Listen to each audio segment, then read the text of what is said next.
Hello. Aaron Kurtz here, and we're going to talk about fear, anxiety, in the anticipation of doing certain things. For me, it's a lot of times it's doing new things, talking to a new person, um, maybe even posting on social media.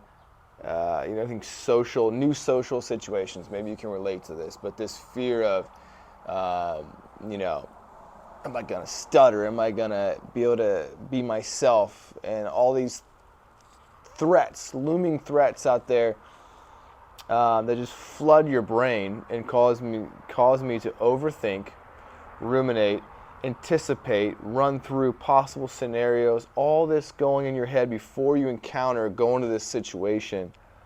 Um, and sure enough, usually it's not a good experience because you've put yourself in that stressful situation, which has been shown to lower your memory, your ability, your natural. I call them your nomadic abilities, your spontaneous, in the moment, playful fun. That's all suppressed, and you become this version of you that you know is not you, and you don't, and just doesn't perform well and express the way you know you are. Right? It's social anxiety. There's fear and anxiety in other situations too. What can we do about this? There is an article written. I'll link this in the description of this video that you can check out, and I would recommend checking it out. It's a little lengthy and it's kind of scholarly. It's a research article by a woman from research study, summary write-up from a woman from Harvard, I believe it was, that did this study basically of taking. It was a group of, check the article out, 80, 90 participants, but basically had them go through a series of karaoke singing, public speaking, these types of activities that are going to bring up anxiety in people. And these were not OCD, specifically anxiety people, just people in general. And then before performing each task, had them say a certain, how they felt. I am anxious, or I am excited.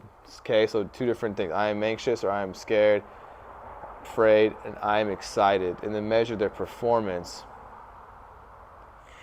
And what she found was that those who went into the activity by reframing what they were feeling as I am excited for what I'm going to do performed much better, had a better experience of the activity. So the conclusion here, the wrap of what I'm saying, is that physiologically, from like a heart rate perspective and the chemicals produced, there's no difference really between fear and excitement. So your body produces adrenaline as sort of like a stress response, or a gearing up sort of anticipation response. And it can do that for a fearful sort of expected experience, or in the place of when you're excited. Okay? So now a lot of this for us, if you're looking at a certain experience to go into, this is coming. All your system's response, the automatic, is fear, right? Because we've been trained that way. Our brain's been trained to view it as fear based on our past experiences, and so we automatically go into a new situation, whatever it is that's causing fear.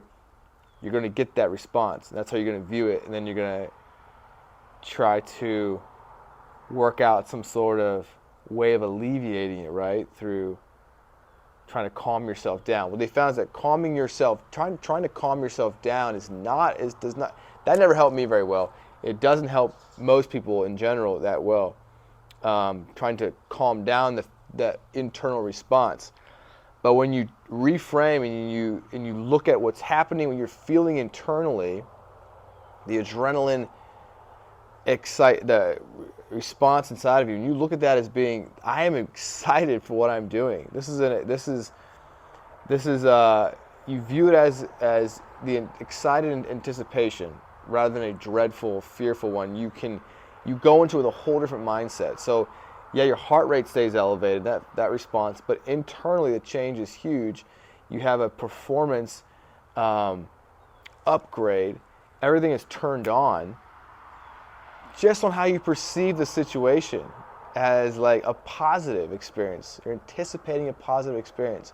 And it makes a huge difference. And I've done this, and it's huge, and it's a game changer, and it gets you to have more positive experiences, which is huge in this experience of reframing, rewiring these automatic processes within us, and repurposing fear.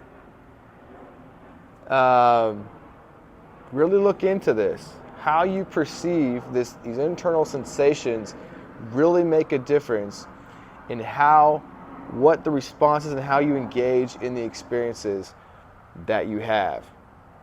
Your body does not, the response inside of you is the same.